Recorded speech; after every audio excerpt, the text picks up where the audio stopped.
네, 본사로 신고하는 일용직에 대한 연금건강 부분입니다.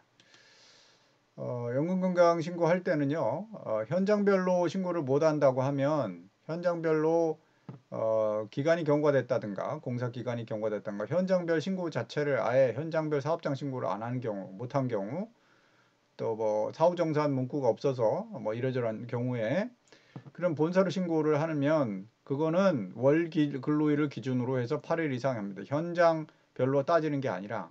그리고 두 번째는 보수 변경 신고가 불가능합니다.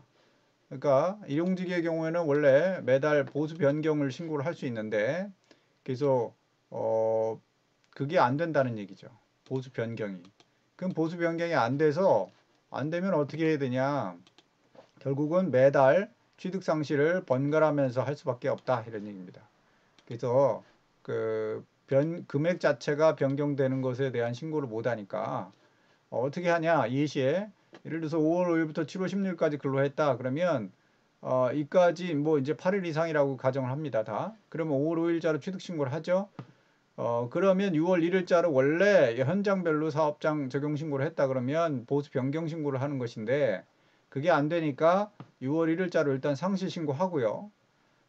그러면 5월 5일부터 6월 1일까지의 부분에 취득 신고를 5월 5일 날 했더라도 5월 달 보험료를 부과받지 않는 꼴이 되겠죠. 또 6월 1일 날 다시 취득 신고를 합니다. 근데 이제 상실 신고가 처리가 돼야 이제 취득 신고를 하겠죠. 취득 신고를 한 다음에 그 다음에 이제 6월 달 보험료는 부과를 받아야 되는 거죠. 그래서 7월 1일자로 상실 신고를 합니다. 그럼 6월 달 보험료가 다 부과가 되는 거죠. 그 다음에 7월 1일자로 상실 신고를 했다가 7월 달에도 보험료가 부과가 만약에 된다라는 이렇게 계산을 해보면 8일 이상이고 뭐 이렇게 돼가지고 이렇게 된다고 하면 그렇게 하면 이제 7월 1일자로 다시 취득 신고를 해야 되죠. 그러고 나서 이제 7월 달 거 보험료 내도록 이렇게 해가지고 맨 마지막 근로일에 다음 날인 7월 17일 날 상실 신고를 하면 되는 거죠.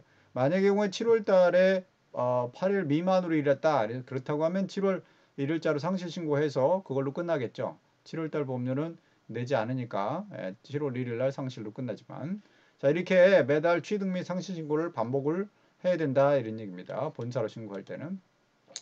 또 다른 본사로 신고할 때 이제 산재 부분이 문제가 있는데요. 본사 일용직하고 현장 일용직의 산재 요율에 대한 부분입니다. 그래서 개시 신고를 못하는 일용직을 본사 일용직으로 신고를 만약에 하는 경우 개시 신고를 원래는 해야죠. 현장 일용직에 대해서는 개시 신고한 그 사업장에 산재로 해서 산재보험료를 내면 되는데 이게 안 돼서 뭐 본사 일용직으로 어쨌든 개시 신고를 못해서 그 현장이 성립이 안 돼 있으면 그 현장에 대한 산재 이 부분을 못하고 그러면 본사에로 이제 신고를 할 수냐? 이 본사하고 현장의 산재 요율이 다르죠. 그럴 때 이제 결국 보수총액 신고 시에 즉 이제 보험료 신고죠. 보험료 신고 시일 때 그 해당 일용직이 이제 그 현장 일용직이 맞으니까 현장으로 신고를 해서 그 금액을 보수 보험료 신고에 현장에다가 집어넣으면 된다는 얘기죠. 또 개시 신고를 본사로 개시 신고를 못했다. 이랬을 때의 얘기 부분입니다. 이거는 네, 이상입니다.